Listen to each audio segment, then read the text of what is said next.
అర్హులందరికీ పథకాలు ఇచ్చే ప్రయత్నం చేస్తుంటే కొన్ని పార్టీలు ప్రజల్ని రెచ్చగొడుతున్నాయంటూ మండిపడ్డారు మంత్రి పొంగులేటి శ్రీనివాసరెడ్డి. రాద్ధాంతం చేసే వాళ్ళను ప్రజలు పట్టించుకోవద్దన్నారు. 10 ఏళ్లు అధికారంలో ఉన్న వాళ్ళు చేయలేని పనులు తమ ప్రభుత్వం చేస్తుంటే ప్రజల్ని రెచ్చగొడుతున్నారంటూ మండిపడ్డారు.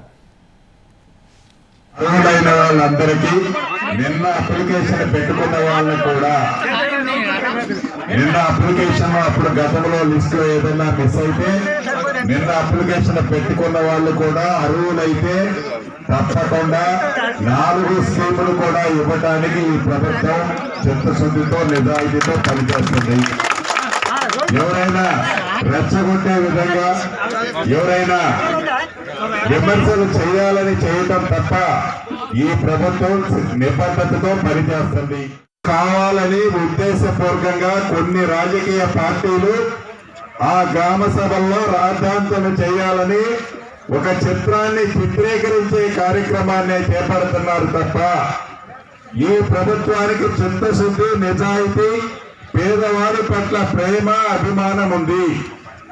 గౌరవ ముఖ్యమంత్రి రేవంత్ రెడ్డి గారి నాయకత్వంలోని మన ఇందిరమ్మ ప్రభుత్వంలో అర్హులైన పేదవాళ్ళకి ఎన్ని మాయ మాటలు చెప్తే ఏ రాజకీయ పార్టీ వచ్చినా ఆ రాజకీయ పార్టీల మాటలు నమ్మకండి.